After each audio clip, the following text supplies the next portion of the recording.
도쿄 맨션. 제목만 들어도 약간 이거는 뭐 믿고 듣는. 예. 진짜 세지. 이번 사연은요, 괴담의 성지 일본에서 온 사연입니다. 한성준 씨가 일본 유학 중 겪은 일인데요. 지금부터 제가 성준 씨를 대신해서 이야기를 전해드리겠습니다. 때는 2007년. 20살이 된 저는 새 출발을 앞두고 있었어요. 아하. 일본 도쿄로 유학을 가게 된 겁니다.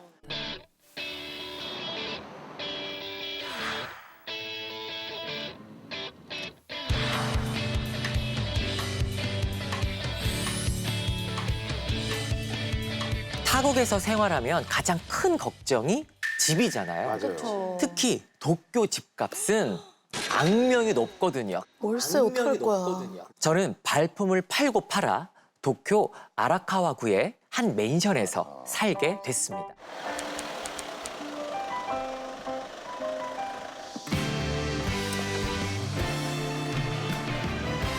제가 살게 된 맨션은 1988년도에 지어진 구형 아파트였는데요. 투룸에 거실까지 있는 도쿄에서 찾기 힘든 좋은 컨디션의 집이었어요. 무엇보다 다른 집들에 비해 세가 저렴했습니다. 문제는 딱 하나.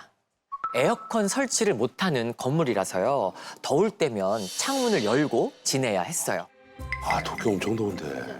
한 달, 두 달. 시간이 흐를수록 타국에서의 생활은 조금씩 익숙해졌지만요. 여전히 해결되지 않는 고민은 역시 언어였습니다. 전 귀라도 트이길 바라는 마음으로 집에선 늘 TV를 틀고 살았습니다. 도쿄 생활 5개월 차, 7월의 어느 일요일이었어요. 일요일 밤 10시엔 오시즘이라는 일본의 유명한 예능 프로그램을 봤는데요. 스타들이 나와서 자신의 비하인드 이야기를 털어놓는 심야 토크쇼였죠. 예능 보면서 언어 많이 배워요. 그날은 일본에서 인기가 많은 아이돌 그룹이 나왔습니다. 전 귀를 쫑긋 열고 프로그램을 보고 있었죠. 그런데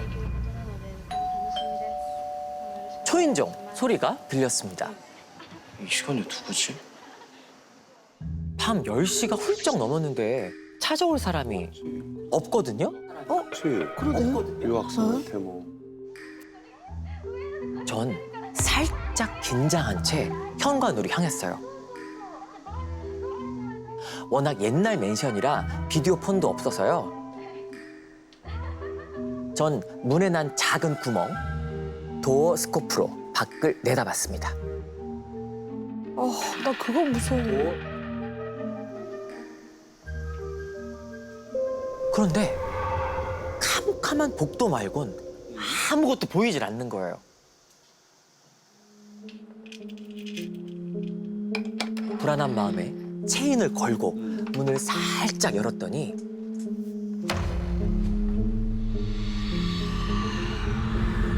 머리부터 발끝까지 새까만 코트를 입은 남자였어요. 남이 좋아하는데 그러면 안 되지. 전 살짝 긴장한 채 더듬더듬 남자에게 말을 걸었습니다. どちら様ですか? 남자는 제가 생각하지도 못한 말을 꺼냈어요. 読売新聞いかがですか? 전 왠지 깨름직해서 結構です. 얼른 문을 닫았습니다.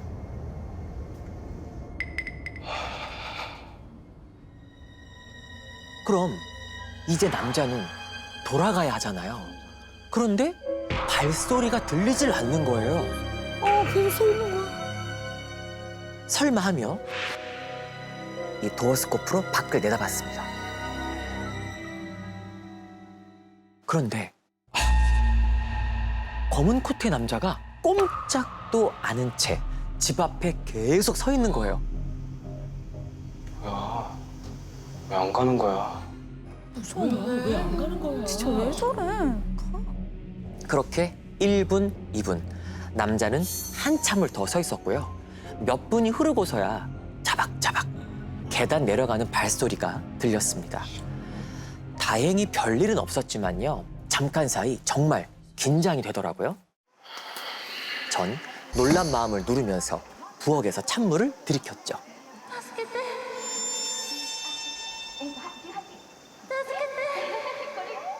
모든 말을 다 알아듣진 못했지만요. 타스케테. 이 말은 또렷이 알아들었어요. 도와달라, 살려달라고 할 때 쓰는 표현이거든요. 무슨 얘기 중인 거지? 갸웃대며 TV 앞으로 갔더니 출연진들이 곧 나올 신곡 앨범 홍보를 하고 있었어요. 도와주세요, 막 이렇게. 몇 분 뒤 프로그램은 끝났고요. 전 TV를 끄고 잠자리에 누웠습니다. 그리고 다시 무탈이 한 주가 흘렀습니다. 다시 찾아온 일요일 밤, 전 여느 때와 같이 오리즘을 보고 있었어요. 그런데 들렸다. 계속 들린다. 타스케테 살려달라, 도와달라는 소리가 들리는 거예요. 지난주 일요일 밤에 들렸던 그 목소리로 말이죠.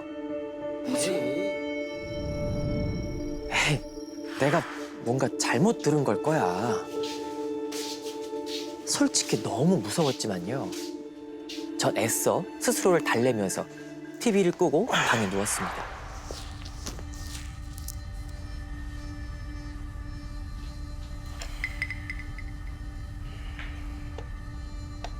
그런데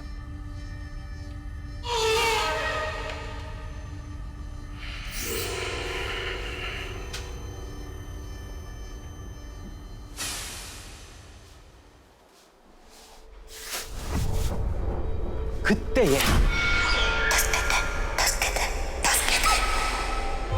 깜짝 놀라서 눈을 뜨는 순간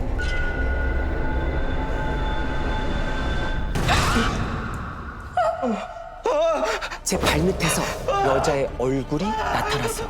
도와주세요! 제발 살려주세요! 제발 살려주세요! 전 여자의 소나기를 뿌리치려 발버둥을 치면서 외쳤죠. 그런데 방금 제가 한 말을 따라하더니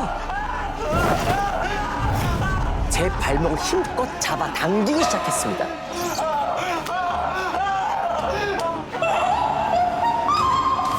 전 그렇게 발목을 잡힌 채 끌려다녔고 정신을 차려보니 다음날 아침 전 베란다 창문 앞에 누워 있었습니다. 꿈이 아니잖아.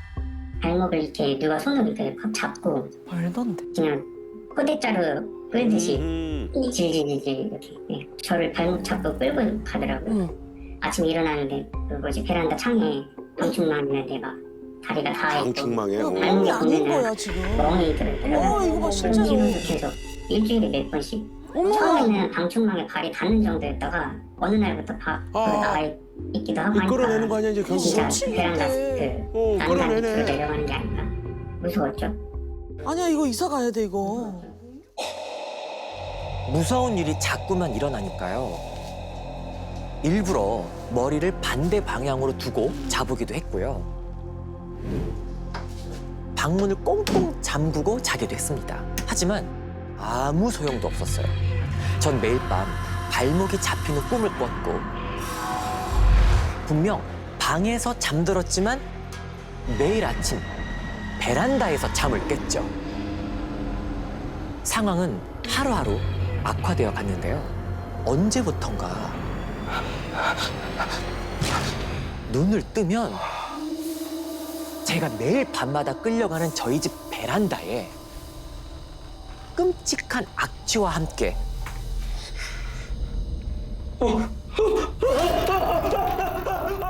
구더기가 들끓고 있었거든요.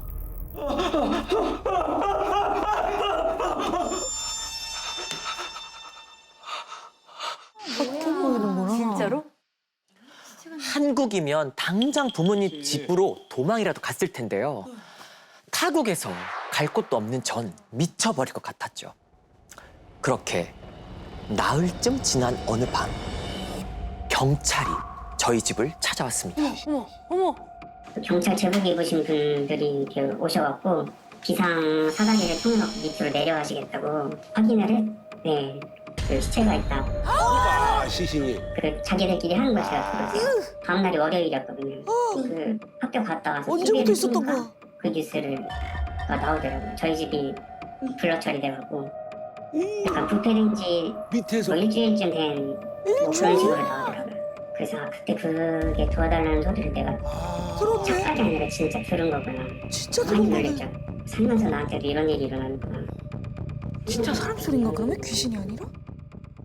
저희 집 베란다에서 구더기가 들끓었던 것도 아랫집에서 부패하고 있던 사체 때문이었던 거예요. 제 나이 고작 20살. 아랫집에서 살인사건이 일어났다니 너무 무서웠어요. 전 결국 친구에게 같이 있어 달라고 부탁했고 친구는 흔쾌히 집으로 와줬죠.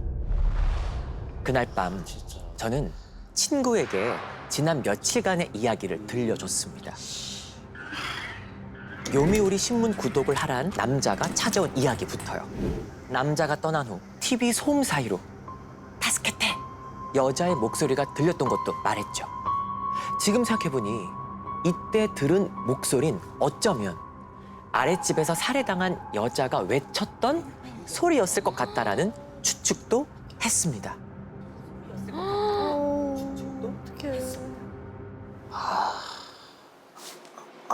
나 잠깐 화장실 좀.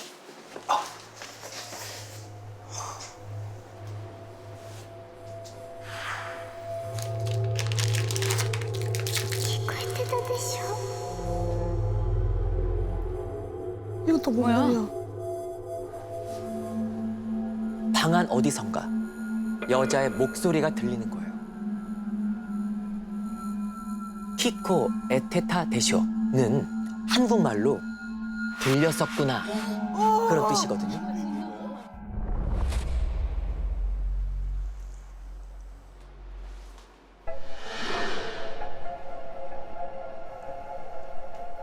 뭐지? 어디서 날 지켜보는 건가?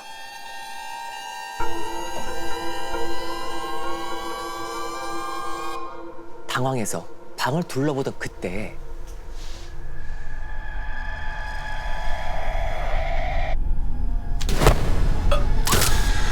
제 얼굴 앞에 새까만 생머리의 여자가 있었는데 여자의 뺨에선 한 마리, 두 마리 구더기가 기어 나오고 있었어요.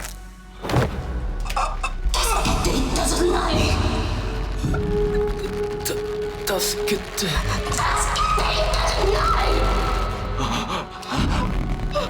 살려주세요. 살려주세요. 제가 몰랐어요. 저 어떻게든 여자의 손에서 벗어나려고 있는 힘껏 발버둥을 쳤지만 어느새 베란다 창문 앞까지 끌려와 있었죠.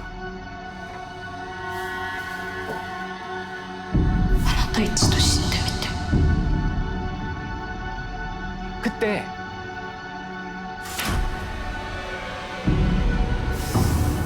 갑자기 제가 베란다 난간 밖으로 고꾸라져 있는 거예요. 그리고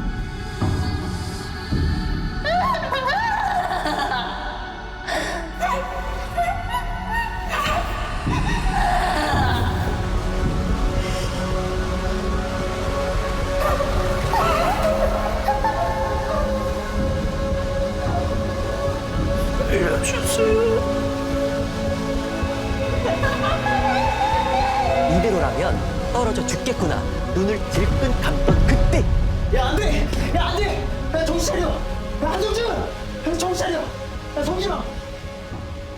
정말 다행히 난간 밖으로 떨어지지 않았죠. 그 사이 여자는 사라지고 없었습니다. 친구는 제게 조금 전 상황을 이야기해줬어요. 제가 갑자기 뭔가에 붙잡힌 사람처럼 버둥거렸대요. 그리곤 제 발로 난간 밖으로 뛰어내리려고 했다는 거예요.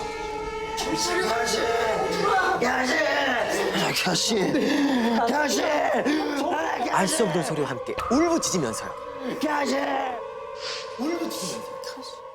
처음 듣는 말로 막 울부짖으면서 막 캬시 막 이런 식으로. 근데 저는 그 단어를 듣자마자 아 일본어로 후야시구나, 분하다, 억울하다. 그런 일들을 겪고 나서 너무 저 자신도 좀 무섭기도 하고 걱정도 되고 혹시 이러다가 또 떨어지면 어쩌나. 그래가지고 바로 정리 다 하고 한국으로 돌아왔습니다. 그래요. 와 이제 어떡하냐고 아무리. 일본의 기억이 너무 안 좋겠다. 전 유학을 포기하고 한국으로 도망치듯 돌아왔어요. 그리고는 다시는 여자를 보지도 베란다로 끌려가는 이상한 일을 겪지도 않았습니다. 돌이켜 보니까요.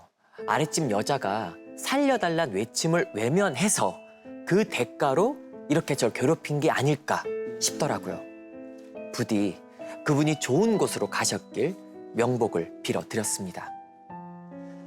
그렇게 무탈히 살던 제가 20년 전 이야기를 이제야 제보하게 된 이유는 따로 있습니다.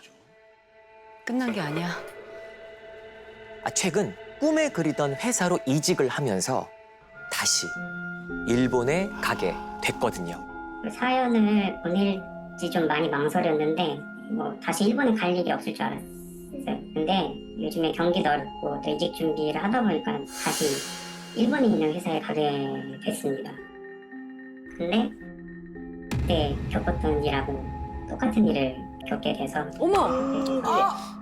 그때랑 똑같은 일을 앞으로도 또 계속 뭐야. 반복해서 겪게 되지 않을까, 조언을 구할 수 있지 않을까 해서 제보를 하게 되었습니다. 이제 또 시작이 됐구나. 맞구나 너.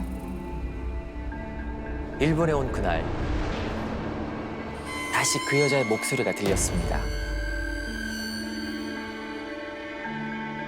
다음날 아침 눈을 떴을 땐 전 또다시 베란다 창문 앞에 누워 있었어요. 여잔 지금까지 제가 돌아오길 기다리고 있었던 걸까요? 터의 용도입니다. 용도. 그러니까 어떤 장소 터의 용도라. 예. 충청북도 청주에서 양현정 씨가 보내주셨는데요. 중학생이 되던 해에 집에 낯선 손님이 찾아오면서 일어나는 공포 경험담입니다. 자, 지금부터 제가 현정 씨의 엄마, 그리고 제가 당시 14살이었던 딸 현정 씨로 빙의해서 이야기를 들려드리겠습니다. 저희 가족은 마당이 있는 2층짜리 단독 주택에 살고 있었어요. 이리 와, 밥 먹자. 어느 평화로운 주말 오후, 가족들이 다 같이 식사를 하려고 하는데 누가 왔어요? 집 초인종이 울렸어요. 누구지? 뭐 올 사람 있었어? 오늘? 조그만 게 네가 나가봐. 아니야, 언니가 나가야지. 빨리 너가 나가. 싫어. 현정이가 언니잖아. 얼른 가서 누군지 보고 와. 결국 또 제가 당첨되고 말았습니다. 맨날 나야. 이럴 줄 알았으면 나 동생으로 태어나는 건데. 투덜거리면서 대문을 확 열었어요. 알록달록 색동 저고리가 제 앞을 가로막고 있었어요. 하마터면 정말 비명을 지를 뻔했어요. 왜? 진하게 화장한 눈, 빨간 립스틱을 두껍게 바른 입술, 화려한 한복을 입은 사람이 저를 무표정하게 쳐다보는 거예요. 제 앞으로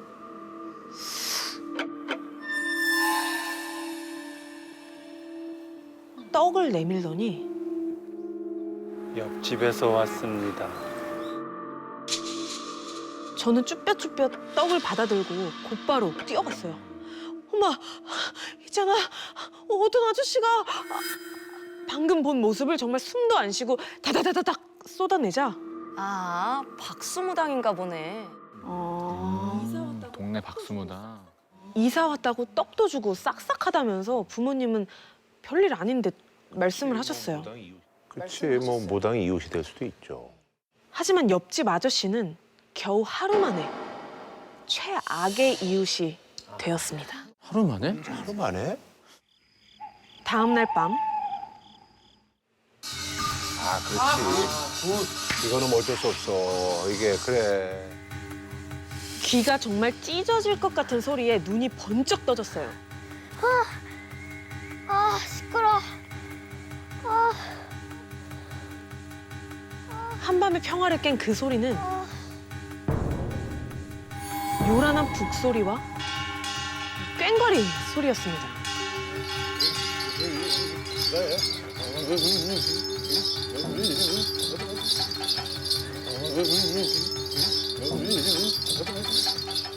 굿하는 거.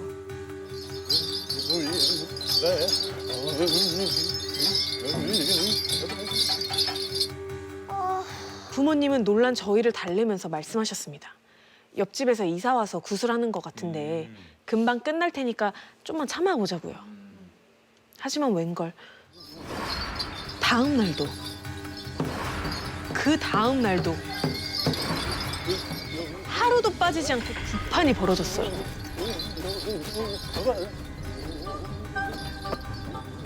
하루 종일 귀가 먹먹해서 너무 괴로웠어요. 좋은 시위 아니에요? 어느덧 5일째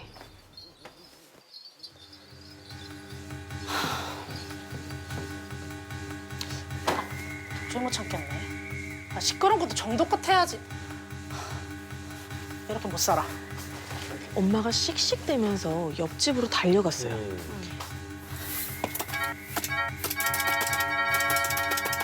초인종을 막 눌렀지만 굿소리에 묻혀서 그런지 들리지도 않았어요.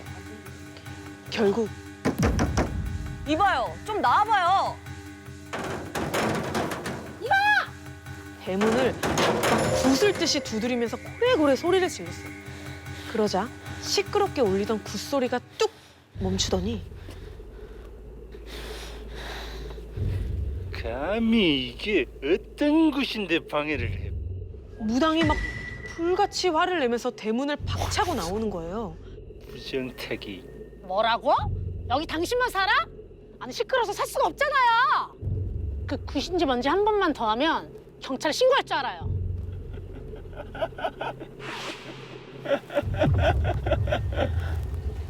여기가 어디라고 주둥이를 함부로 놀려? 이거 정신 못 차리네. 내 그 가족 명줄이 내 손에 달렸어.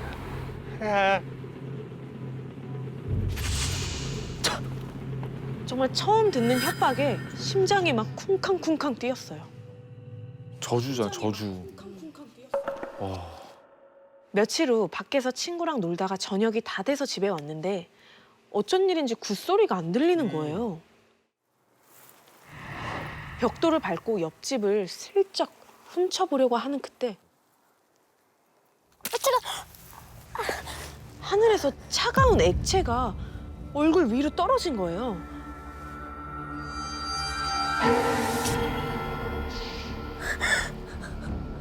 그리고 온몸 극급 여울량 잡아, 온몸 극급 여울량 잡아. 옆집 무당이 주문을 외우는 소리가 들렸습니다.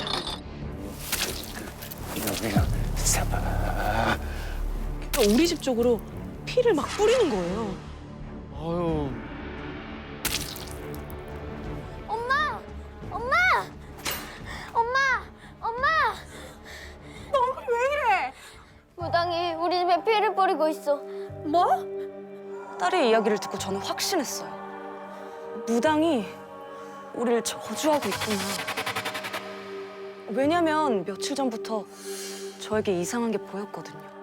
느끼고 있었구나. 무당에게 따지고 온 그날 내 그 가족 명줄이 내 손에 달렸어.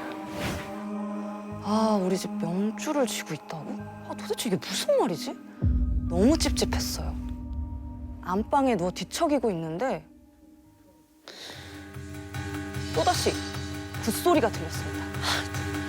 일부러 저러는 거 뭐야?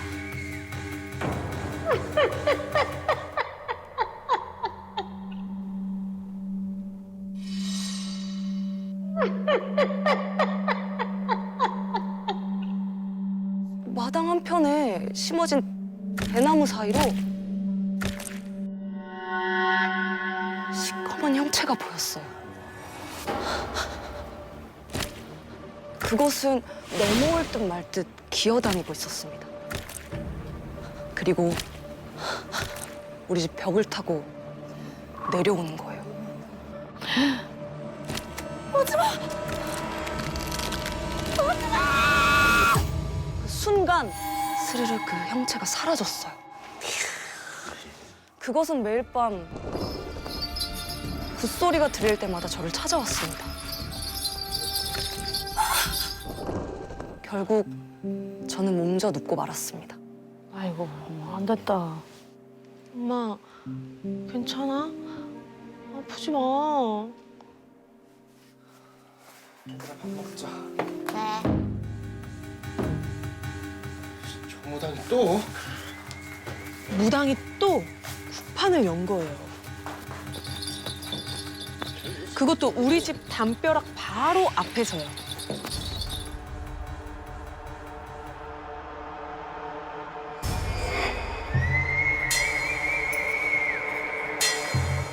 피가 가득 담긴 양동이를 가져와서는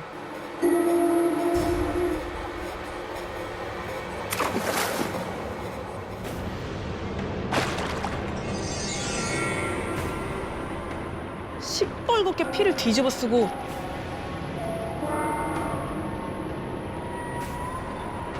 우리 집을 저주하듯 노려보면서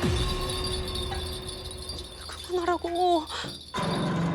순간 안방에 누워 있는데 그 남자가 또 나타났어요.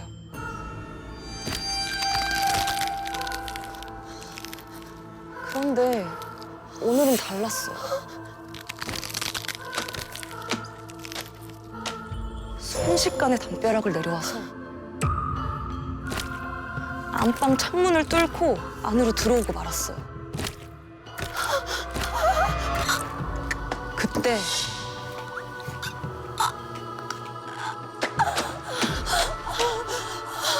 그놈이 제 배 위에서 뛰고 있었어요.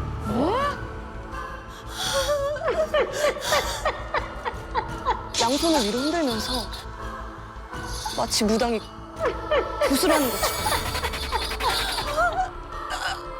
그런데 남자의 두 발이 보이지 않는 거예요. 아, 발 없어. 귀신이야. 뜯긴 듯 핏줄과 살이 뒤엉켜 너덜거리고 있었어요.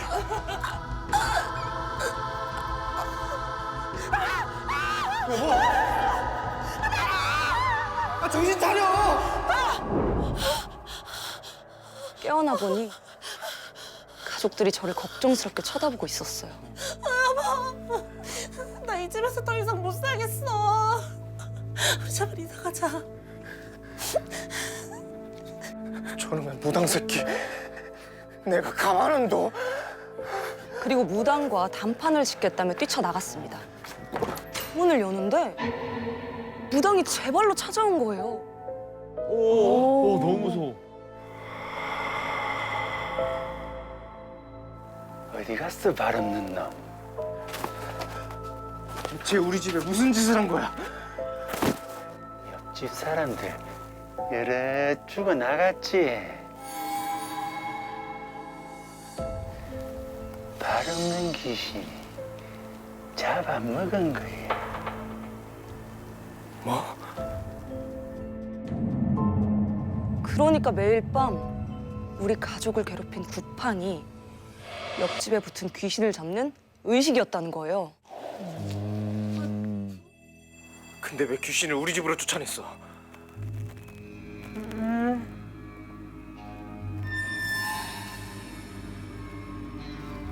저걸 타고 넘어왔네. 그가 가리킨 곳에는 우리 집 대나무가 있었습니다. 대나무에는 귀신을 부르는 힘이 있는데 우리 집 대나무 뿌리가 옆집까지 다 있더라고요. 그래서 그 뿌리를 타고 발 없는 귀신이 도망쳐 온 거래요. 지푸라기라도 잡는 심정으로 저와 남편은 대나무를 없애기로 했습니다. 그래, 잘했다. 무당의 도움을 받아 뿌리까지 모조리 태워버렸어요. 그 후 신기하게도 발 없는 귀신은 2번 다시 나타나지 않았어요. 해결해 줬네. 그때 알았습니다. 귀신이 자리 잡은 터에 사람이 살면 어떤 일이 생기는지요.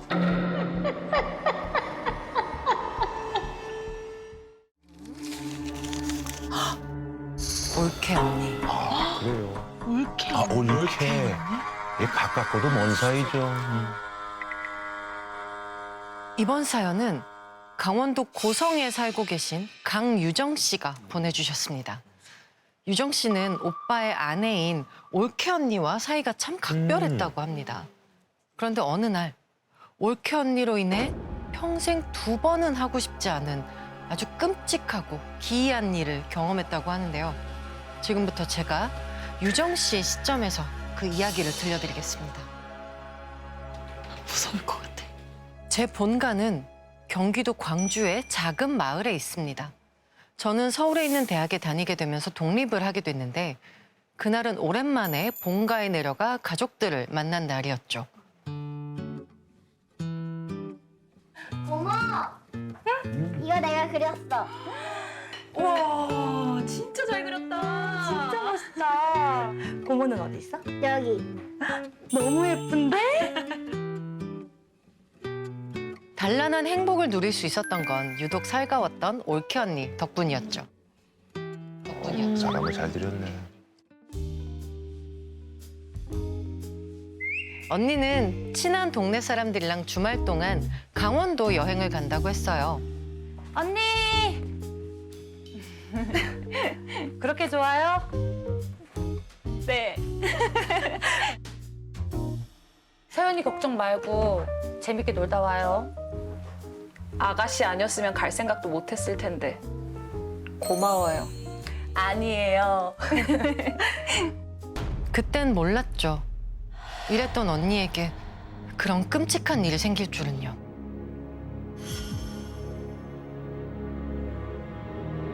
이틀 후 밤 11시가 넘어가는 시간이었어요.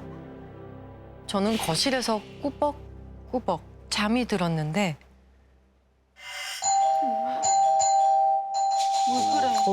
왜 그래? 오빠인가? 그 오빠. 올케 언니 왔나? 그치? 잠깐만, 근데 왜 초인종을 눌러? 그치, 비밀번호 누르면 되잖아.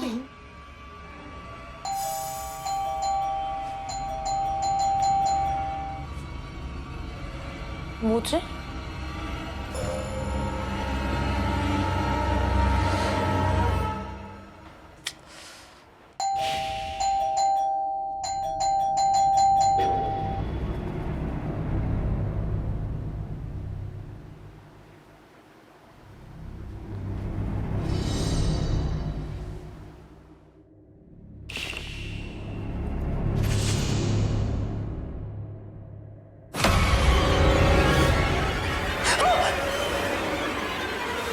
근데 인터폰을 확인한 저는 그 자리에서 놀라 얼어붙고 말았습니다.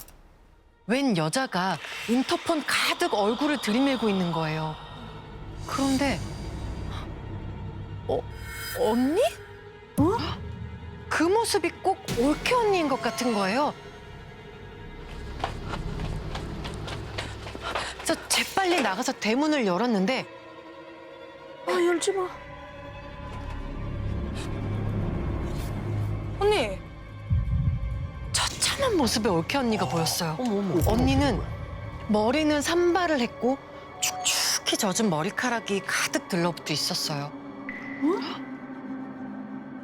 언니 꼬리 이게 뭐예요? 혹시 무슨 일 있었어요? 놀란 제 무릎에 언니는 입을 꾹 다물더니 언니!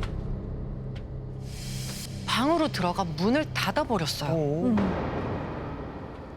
저는 날이 밝자 언니의 상태부터 살폈습니다. 그런데 아가씨, 일찍 일어나셨네요. 배고프면 먼저 밥 먹을래요?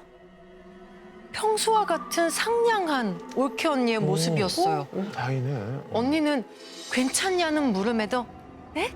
뭐가요? 하며 해맑은 표정으로 답했죠. 기억을 못 하시나? 그러길 며칠. 갈증이 나서 거실로 나왔는데 언니 안 잤어요? 올케 언니가 불 꺼진 거실 소파에 앉아 TV를 보고 있는 거예요. 언니가 잠이 안 오나 하고 대수롭지 않게 지나가려다가 뚝 멈춰섰어요.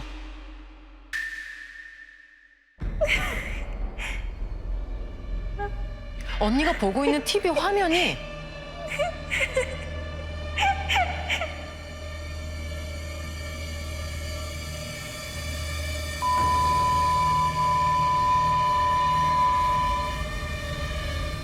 어머, 어머, 어머.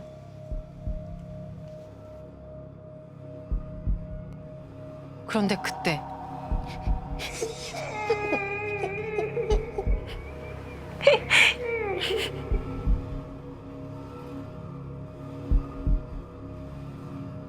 소리를 따라 안방문을 조심스럽게 열었어요.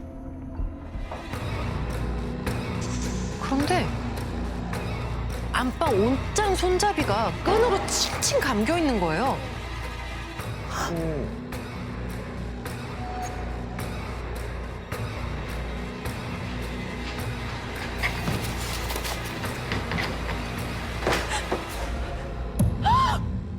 서윤아!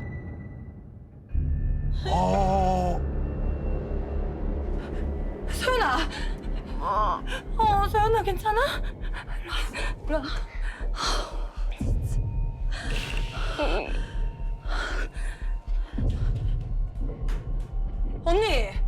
언니야 그런 거예요?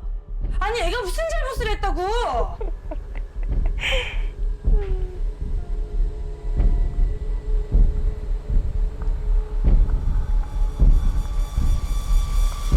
시끄럽잖아.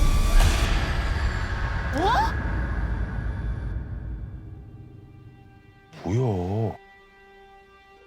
전 언니의 충격적인 대답에 할 말을 잃었어요. 그래서 저는 서윤이를 겨우 달래고 뜬 눈으로 밤을 지새웠습니다. 그리고 출장 후 돌아온 오빠를 붙잡고 새벽에 일을 털어놓았죠. 하지만 언니가 지금 예민해서 그런 걸 거야. 금방 괜찮아지겠지. 저는 어딘가 찜찜한 마음을 안고 서울 집으로 돌아오게 됐어요. 그런데 아침부터 오빠에게서 계속 전화가 오는 거예요. 수화기 너머로 들린 오빠의 말은 충격적이었습니다. 유정아, 서윤 엄마가 술 마셨어. 바로 쫓아나가서 봤는데 이미 반통을 넘게 먹었다고 하더라고요. 처음에는 믿기지 않았어요. 언니가 평소에도 저희 오빠랑 자식들, 저희 조카들한테도 잘하는 현모양처 같은 스타일이어가지고 그런 언니가 갑자기 자살을 하려고 약을 먹었다는 게 저는 한참을 울었어요. 한없이 다정했던 언니의 모습이 자꾸만 생각이 나더라고요. 근데 혹시 나간 채 주저앉은 오빠 옆에 멀뚱히 앉아있는 어린 서윤이를 보니까 더욱 가슴이 미어졌어요. 어떡해. 아이고. 그렇게 저희 가족은 허망하게 올케 언니를 떠나보내야만 했습니다. 어머, 너무 갑자기 그렇게 됐다. 그러니까. 그로부터 한 달 후 오빠와 서윤이는 정말 다행히도 서서히 일상으로 돌아가는 듯 했습니다. 그런데 오빠는 그늘진 표정으로 제게 영상 하나를 보여줬습니다. 거실을 찍고 있는 홈 CCTV 화면이었어요. 화면엔 홀로 인형놀이를 하고 있는 서윤이가 있었습니다. 그런데 그때 엄마! 엄마!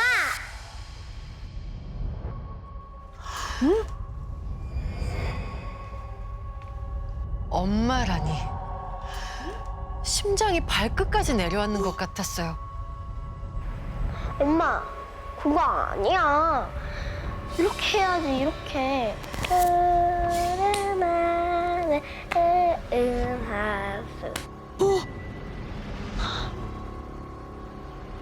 머리가 새하얘진 저에게 오빠는 며칠만 더 집에 머물러 주길 부탁했죠.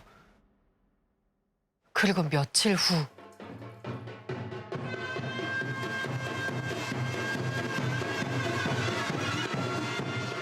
귀가 찢어질 듯 요란한 악기 소리가 울려 퍼졌어요. 굿소리. 그러니까 아이 때문에 구슬하나 봐.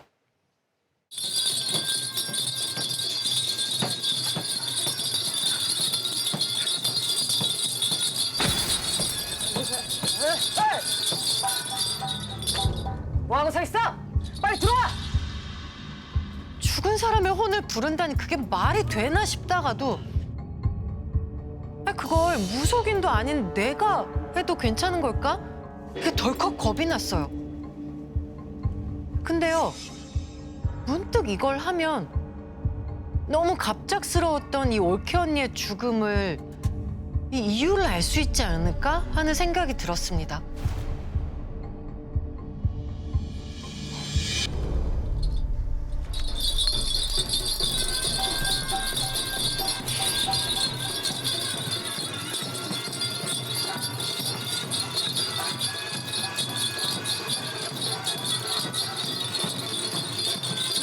그런데 제가 들고 있는 상이 무섭게 요동치는 겁니다. 오?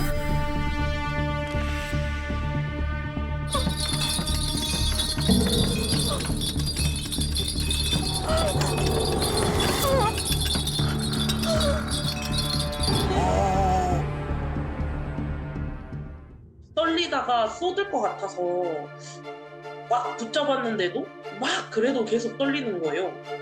제가 마음대로 막 하려고 해도 안 당겨지더라고요. 비가 됐다.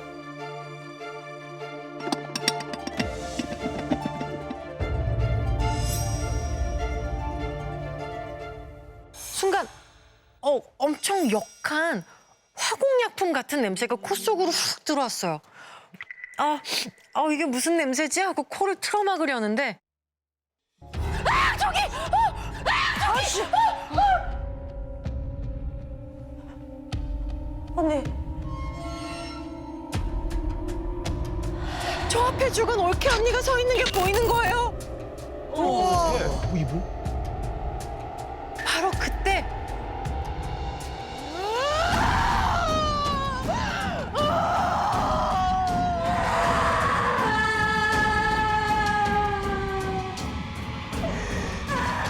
저도 모르게 가슴 깊이 한 맺힌 소리가 입 밖으로 튀어나왔습니다.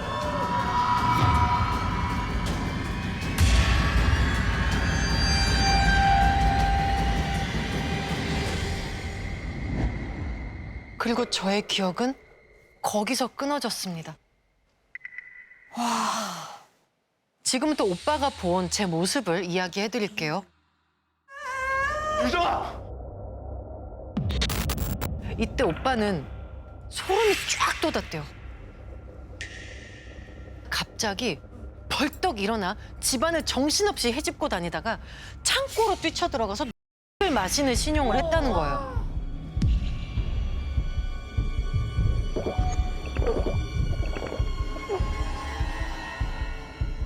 그때 오빠는 생각했대요. 진짜 올케 언니가 왔다고요.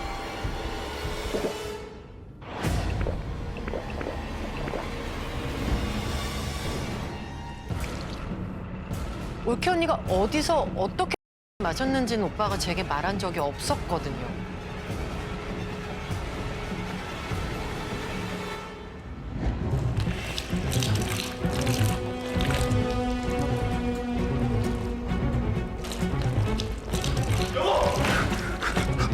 얼른! 왜 그러는 거야? 미안해! 됐다!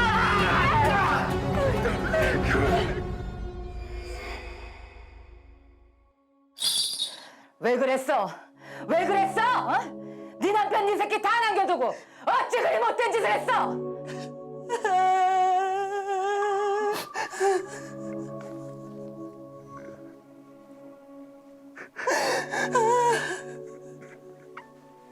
아이고.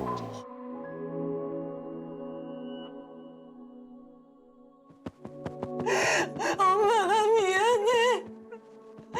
엄마가 미안해.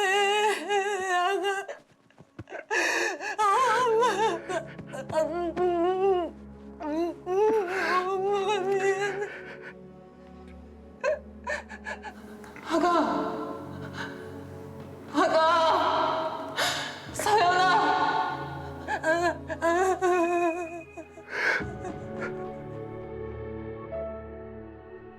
여보, 미안해요. 여보, 미안해요. 당신한테 다 남기고 가서 미안해요. 왜 그랬어? 도대체 왜 그런 거야? 당신 가면 나랑 서연이는 어떡하라고? 모르겠어요. 나도 내가 왜 그랬는지 모르겠어요. 불쌍한 우리 남편.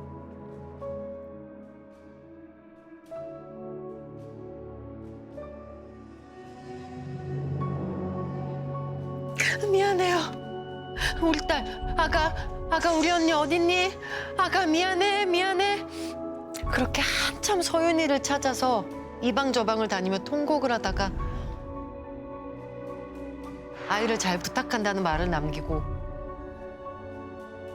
올케 언니는 그렇게 떠나갔다고 합니다.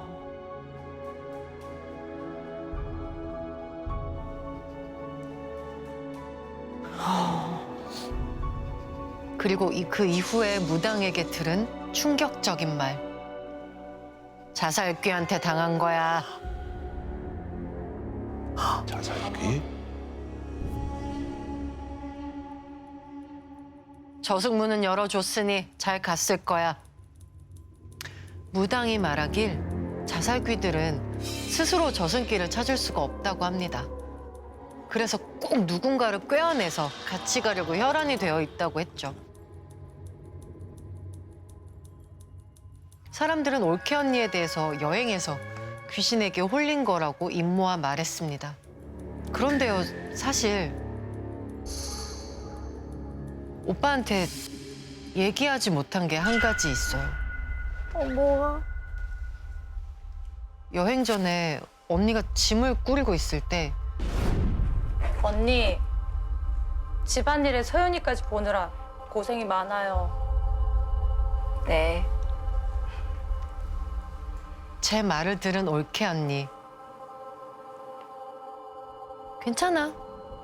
곧 죽을 거야.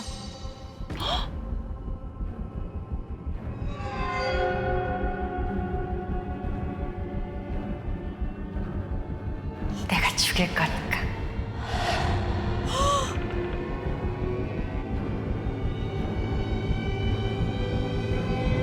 올케 언니는 언제부터 자신을 잃어버렸던 걸까요?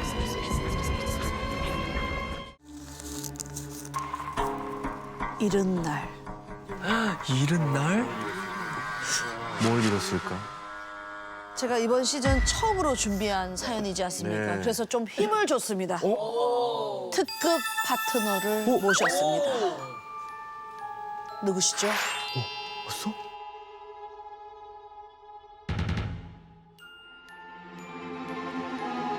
접니다. 아, 콜라보군요. 예. 시즌 2의 완불 요정 저 김숙과 시즌 3의 완불 요정 우리 또 아영 씨와 함께. 우리는 그렇게 불러주세요. 그냥 완불 커플. 완불 커플. 완불 그런 거 안 해보셨잖아요. 자, 이번 사연은요. 인천에 사는 이지혜 씨가 보내주신 이지혜 씨 할머니가 겪은 이야기입니다. 지혜 씨 외할머니께서 40대 초반의 지인 미정 씨를 만나면서 정말 이상한 일을 당했습니다. 자, 지금부터 아영 씨가 미정 씨의 입장에서 그리고 제가 외할머니 시점에서 사연을 들려드리겠습니다. 때는 바야흐로 1970년 저희 집에 경사가 찾아왔습니다. 제가 나이 40살에 늦둥이를 임신을 했거든요. 야, 진짜 축하할 일이지.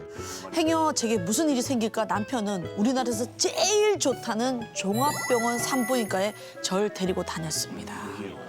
그렇게 임신 6개월이 지날 무렵이었어요. 안 돼. 난 못해. 못해. 우리가 어떻게 가진 아이인지 당신도 알잖아. 이젠 정말 지우자. 더 늦으면 안 된다고. 싫어. 난 나을 거야. 지켜보던 제가 더 화가 나더군요. 아가씨, 울지 마. 저런 무책임한 놈한텐 눈물도 아까워.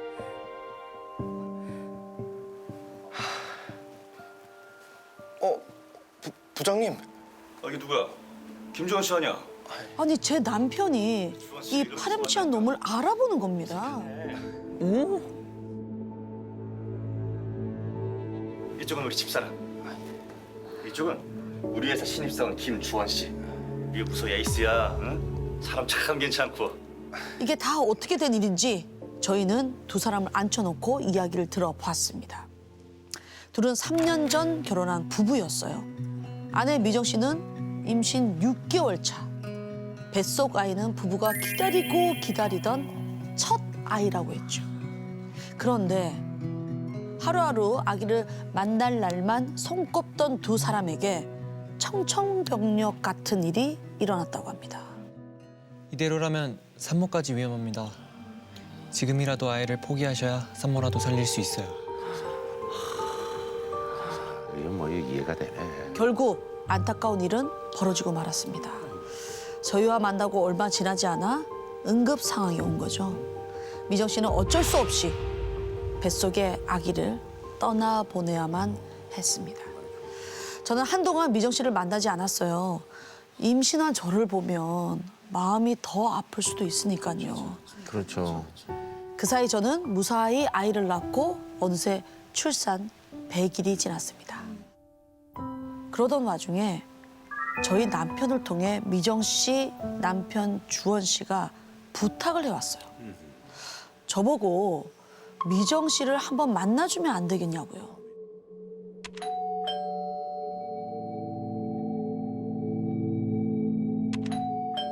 그런데 초인종을 눌러도 아무 기척이 없는 거예요.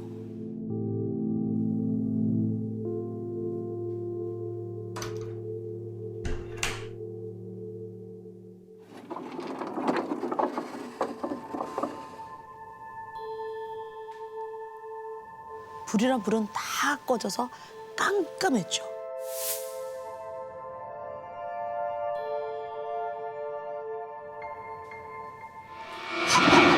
깜짝아.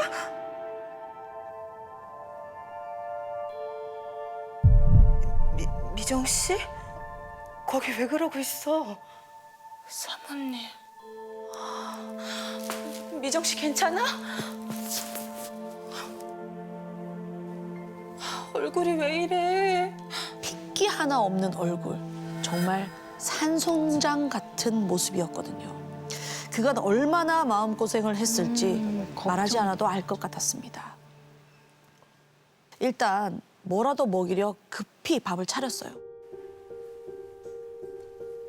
미정 씨, 좀 들어봐. 그런데 제가 가져온 장바구니를 뒤지는 거예요. 미정 씨. 미정 씨. 미정 씨 이러다 체하겠어. 미정 씨 그만 먹어. 그만 먹어. 며칠은 굶은 사람처럼 우유와 과자를 입에 밀어 넣기 시작했습니다. 미정 씨는 얼마나 정신없이 먹었는지 옷을 다 버렸더군요. 나봐. 안 되겠다. 옷부터 갈아입자 우리.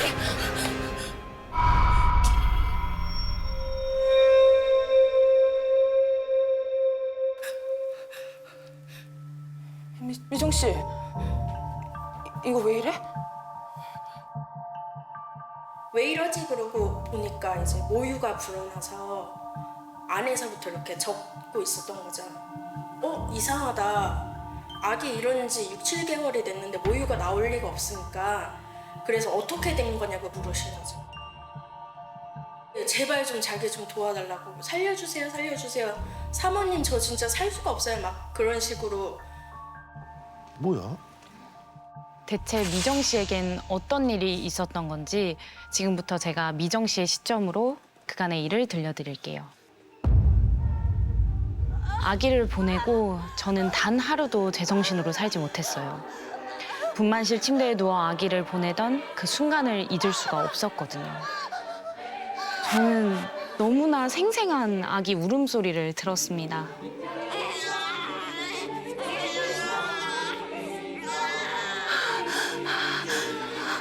선생님, 제 우리 아가 한 번만 보게 해주세요.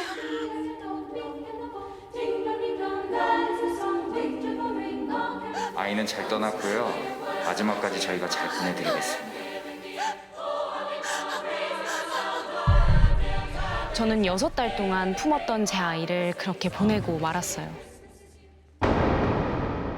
이날 이후 저는 분만실에서 들은 아기의 울음소리를 잊을 수가 없었어요. 온종일 귓가엔 아가 울음소리만 맴돌았습니다. 그날부터 매일매일 아가를 위해 산 베네 쪼구리를 껴안고 울었어요.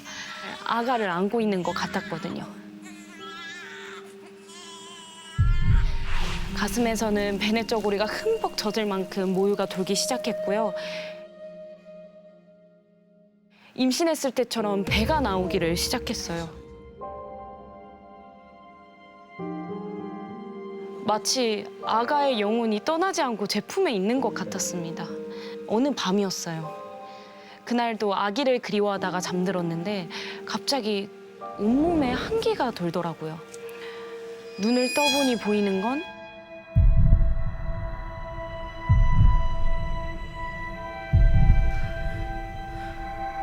제가 분만실 침대 위에 누워 있는 거예요. 제 배는 만삭 산모만큼 불러 있었습니다. 그때 갑자기 진통이 찾아왔고 사지가 뒤틀리는 듯한 고통이 시작됐어요.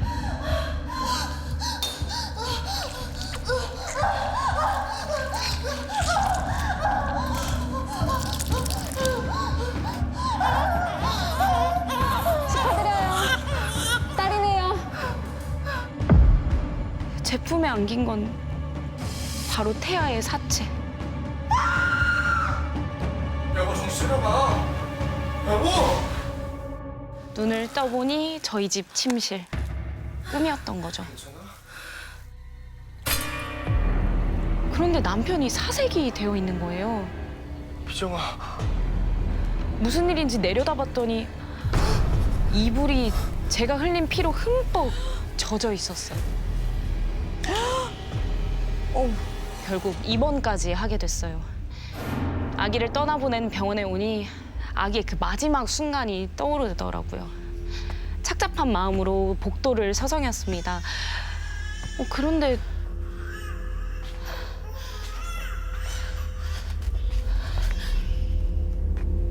어디선가 자꾸 아기 울음소리가 들리는 거예요. 제가 한 걸음 한 걸음 그 소리를 쫓아서 갔습니다.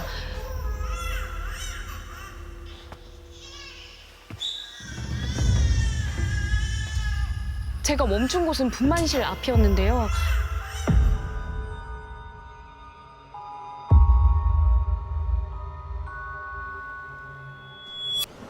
분만실은 불이 꺼진 채 텅 비어 있었죠.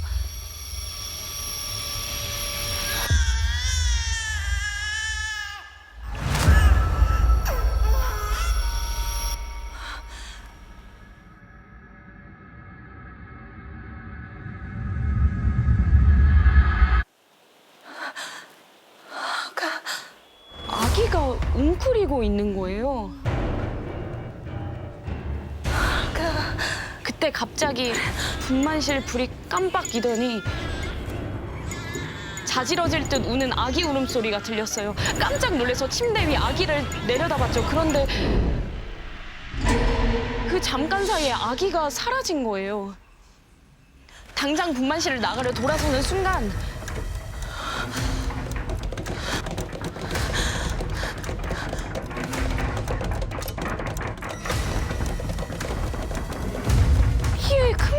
많은 손들이 창문을 두드리고 있는 거예요. 모두 그 고사리 같은 아기 손이었는데요. 창문을 두드리는 손은 셀 수 없이 늘어났고 창문은 당장이라도 열릴 것처럼 세차게 흔들렸어요. 저는 쪼그려 앉아서 고개도 들지 못한 채 떨고 있었습니다. 그때 제 발 앞에 자그마한 두 손이 다가왔어요. 천천히 고개를 들어봤더니 네 발로 기고 있는 아가, 핏덩이의 아기가 막 기어오고 있었어요. 너무 놀라 주춤주춤 뒤로 물러서는데 침대 밑, 선반 아래, 이젠 분만실 이곳저곳에서 막 아기들이 기어 나오는 거예요. 아기들은 모두 저를 향해 기어왔고 어느새 제 주변엔 셀 수 없이 많은 아기가 몰려들었습니다. 결국 저는 그대로 정신을 잃고 말았어요. 다행히 남편이 분만실 앞에 쓰러져 있는 절 발견했는데요. 이날 이후 저는 끔찍한 나날을 보내기 시작했습니다. 방 안에 이렇게 혼자 있으면 식탁 밑 같은데 이렇게 갑자기 아기가 지나가는 환영해 보인다던가 거울 속에 보니까 아기가 자기 몸에 붙어있는 그런 게 보이고 그래서 거울 같은 것도 다 막아놓으셨다고 하더라고요. 너무 힘들겠다. 아기들이 온전한 게 아니고 좀 이렇게 조각조각난 모습이라서 고모님이 아시는 무당이 있어서 거기를 찾아갔다고 말씀하셨다고 하더라고요. 무당말이 미정 씨에게 억울하게 낙태당한 수많은 태아령들이 붙어 있어서 이 태아령들을 떼내려면 굿밖에 답이 없다고 했답니다. 그런데 태아령을 달랜다는 굿은 제가 알던 굿과는 사뭇 달랐어요. 상 위에 아무것도 차려져 있지 않았고요. 커다란 지푸라기 인형이 놓여 있었죠. 이게 뭐야? 이 인형은 재웅이라고 불렀는데요.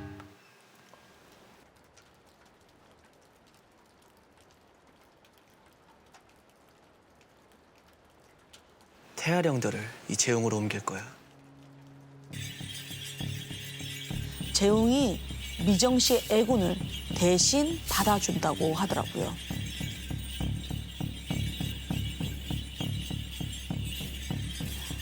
여러 차례의 빗질이 끝나고 무당은 재웅에 불을 붙였어요. 그런데 불이 점점 타오를수록 알 수 없는 옹알이를 막 중얼거리기도 하고 심지어 싫다고 발버둥 치기도 했습니다. 미정 씨 괜찮아. 좋은 곳으로 갈 거야. 미정 씨 괜찮아? 싫어. 아기 좋은 곳으로 갈 거야. 미정 씨 정신 차려봐. 좋은 곳으로 갈 거야. 보내드리자. 불은 2시간이 넘도록 타다 사그라들었고요. 미정 씨도 안정을 되찾았습니다. 뭐 쥐 같은 게 문 것처럼 따다닥 이렇게 문 자국이 있어서 너무 깜짝 놀랐다고 그러시더라고요. 근데 더 자세히 보니까 그게 플라스틱 뚜껑으로 찍은 것처럼 잇몸 자국 있잖아요. 그게 다다닥 이렇게 나 있었대요. 태아령이 원래 한이나 그런 게 없는데 얘네는 한이 있다고. 이상하게 태아들의 한이 많아도 너무 많다는 거예요. 죄책감에 나날이 힘들어하던 미정 씨는 결국 아기와의 흔적이 없는 곳으로 멀리 이사를 갔습니다. 미정 씨가 떠나고 얼마 지나지 않은 1970년 11월 27일 신문을 넘기다가 기사 하나가 눈에 들어왔습니다. 기사의 첫 줄을 보는 순간 온몸에 소름이 쫙 끼쳤어요. 뭐예요?